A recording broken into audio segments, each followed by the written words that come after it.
जब जब आपको लगता है कि नीतीश कुमार के राजनीति को आपने समझ लिया है, तो फिर ये भी आप समझ लीजिए कि आपने वहीं चूक कर दी। नीतीश कुमार की राजनीति को समझ पाना इतना भी आसान नहीं जितना आप समझ रहे हैं। नीतीश कुमार को न लालू यादव समझ पाए, न रामविलास पासवान समझ पाए, न उपेंद्र कुशवाहा समझ पाए और न ही भारतीय जनता पार्टी का कोई नेता समझ पाया। और सम्राट चौधरी ने ये कैसे समझ लिया कि नीतीश कुमार को उन्होंने समझ लिया है। अब पूरे मामले को समझिए, पूरा मामला क्या है। नीतीश कुमार आए दिन सम्राट चौधरी का पीठ थपथपा रहे हैं। सबको ये तस्वीर नजर आ रही है कि नीतीश कुमार ने राज्यसभा का नामांकन किया, चुनाव हुआ, नीतीश कुमार चुनाव जीत गए। अब आने वाले समय में सम्राट चौधरी होंगे अगले मुख्यमंत्री, यानी कि नीतीश कुमार की राजनीतिक विरासत के हकदार होंगे सम्राट चौधरी। चलिए, ये तो आपने देख लिया, लेकिन पर्दे के पीछे की कहानी को समझिए। पर्दे के पीछे कोई और कहानी गढ़ी जा रही है, उस कहानी को समझने की जरूरत है। एक कहानी जो आपने समझा कि सम्राट चौधरी का पीठ थपथपा रहे हैं, मंच पर सम्राट चौधरी को आगे बढ़ाने की बात कर रहे हैं, लेकिन दूसरी तरफ जब आप देखेंगे तो आप पाएंगे कि नीतीश कुमार अपने बेटे निशांत को तैयार कर रहे हैं। 5 तस्वीर हम आपको दिखाएंगे। इन पांचों तस्वीर को देखने के बाद ये तो क्लियर हो जाएगा कि नीतीश कुमार अपनी राजनीतिक विरासत किसी और के हाथों में सौंपने वाले नहीं है। पहली तस्वीर, जब नीतीश कुमार के आवास यानी मुख्यमंत्री आवास पर इफ्तार का आयोजन किया गया था, उस आयोजन को आप विस्तार से देखिए, अच्छे से देखिए।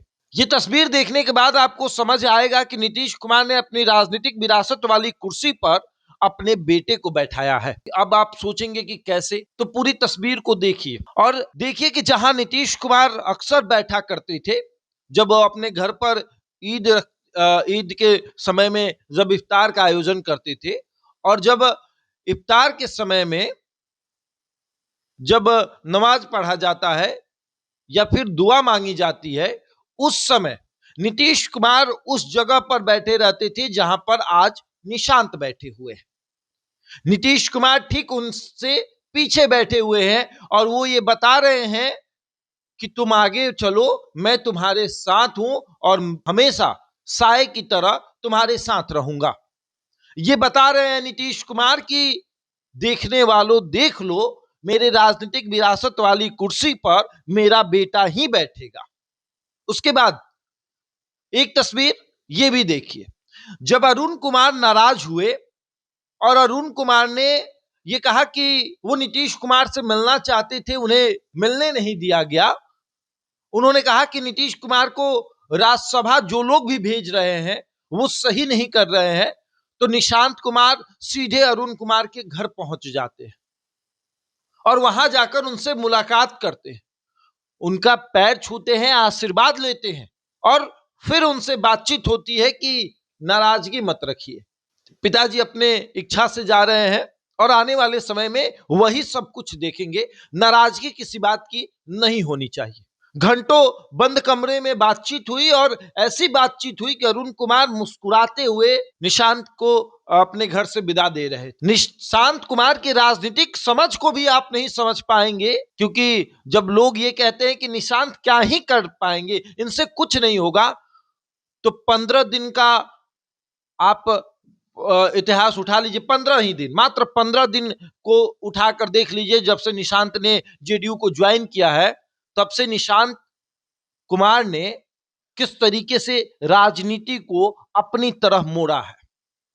अब आते हैं, अब ये तीसरी तस्वीर, पहली तस्वीर तो आपने देख ली जो जेडीयू के तरफ से इफ्तार रखी गई थी उसकी है, दूसरी तस्वीर अरुण कुमार के घर की है और तीसरी तस्वीर जीतन राम मांझी के घर की है। जीतन राम मांझी के घर पर इफ्तार का आयोजन किया गया था और उस आयोजन में नीतीश कुमार गए और वो घूमते फिरते वापस चले आए। फिर एंट्री होती है निशांत कुमार की, निशांत कुमार जाते हैं वहां पर और निशांत कुमार को उस कुर्सी पर बैठाया जाता है जिस कुर्सी को नीतीश कुमार के लिए तैयार किया गया था। यानी कि जिस कुर्सी पर नीतीश कुमार आकर बैठते, हर बार बैठते हैं जीतन राम मांझी के यहाँ जिस कुर्सी पर, इस बार नहीं बैठे, इस बार घूमते फिरते चले आए, तो निशांत कुमार को जीतन राम मांझी ने कहा कि आप इस पे बैठिए, ये अधिकार है आपका, आप इस पे बैठिए। अब आपने ये भी देख लिया। अब आते हैं पांचवी तस्वीर। गांधी मैदान में आज ईद के मौके पर सभी मुसलमान जो है वो दुआ पढ़ रहे थे, और उस बीच जब हर बार नीतीश कुमार जाते हैं, आज नीतीश कुमार ने अपने बेटे निशांत कुमार को भेजा।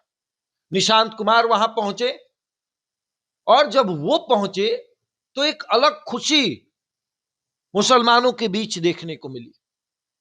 उनको लगा कि चलिए हमारा नेता आया है, और वो निशांत कुमार वहां पहुंचते हैं, लोगों से मिलते हैं, मुस्कुराकर बातचीत करते हैं, और उसके बाद वहां से पहुंचते हैं ललन सिंह के घर। ललन सिंह से भी मुलाकात होती है, राजनीतिक बातचीत होती है, और उसके बाद निशांत कुमार के बारे में अब आप क्या कहेंगे, और अब क्या आप सोच रहे हैं फिर भी कि सम्राट चौधरी को नीतीश कुमार मुख्यमंत्री बनाएंगे?